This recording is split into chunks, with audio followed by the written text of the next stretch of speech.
নমস্কার বন্ধুরা, আজকের এই মিনি ব্লগটা শেয়ার করছি আমার মন্দারমণি যাওয়ার ট্রিপ। মন্দারমণি হঠাৎই প্ল্যান হয়েছিল, তো সেটাই ভাবলাম তোমাদের সঙ্গে শেয়ার করি।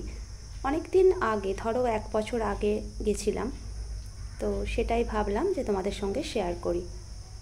আর আমরা নিশ্চয়ই দেখতে পাচ্ছ কারেতে আছি, কারণ আমার হাজব্যান্ডের একটা সমস্যা কি জানো তো, বেশিক্ষণ বাস জার্নি করতে পারে না। তো আমরা যতবারই দীঘা বা মন্দারমণি গেছি না কেন, তো কারেতেই গেছি। আর আমার বাড়ি আরামবাগের পাশে, তো আরামবাগ থেকে মন্দারমণি কারে ওই 5 কি 5.5 ঘন্টা লাগে। তো সেইভাবেই আমরা সেই মতো প্ল্যান করেই কিন্তু বেরিয়ে পড়েছিলাম একদিন হঠাৎ মন্দারমণির উদ্দেশ্যে। আজকের ব্লগটা তোমাদের একটা জিনিস দেখানোর জন্য ব্লগটা করছি, কারণ মন্দারমণি যেতে যেতে একটা হোটেল আমাকে খুব অবাক করেছিল। ভাবলাম তোমাদের সঙ্গে শেয়ার করি। তোমরাও যদি কখনো যাও, হোটেলটাও নিশ্চয়ই তোমাদের চোখে পড়বে। সেটা পরে আসছি হোটেলটার কথায়, আস্তে আস্তে দেখতে পাবে। তো এই দেখো আমাদের রাস্তা দিয়ে যাচ্ছি, কারেতেই আছি। রাস্তাগুলো কিন্তু খুব সুন্দর, মেদিনীপুর দিয়ে গেছিলাম। এবার দেখো আমরা কিন্তু সেই হোটেলে বা রেস্টুরেন্টে এসেছি। দেখেছো, একটা বট গাছের রেস্টুরেন্ট এটা। এই যে যেখানে নিচেটা তো আমরা বসেছিলাম, এই দেখো ওপরটাতে কিন্তু রেস্টুরেন্টের ওপরটা কোনো ছাওয়া নেই। ওই দেখো শুধু বিমগুলো করা আছে। পুরো বট গাছটা, মানে ছাদ নেই, পুরো বট গাছটাই ছাদ।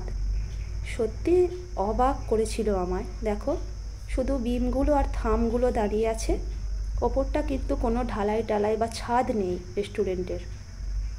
দেখো কি দারুণ প্রাকৃতিক ওয়েদার। আর আমরা বসেছিলাম, এই দেখো আমার হাজব্যান্ড আমার ছেলে বসে আছে, আমি ভিডিওটা করছিলাম তখন।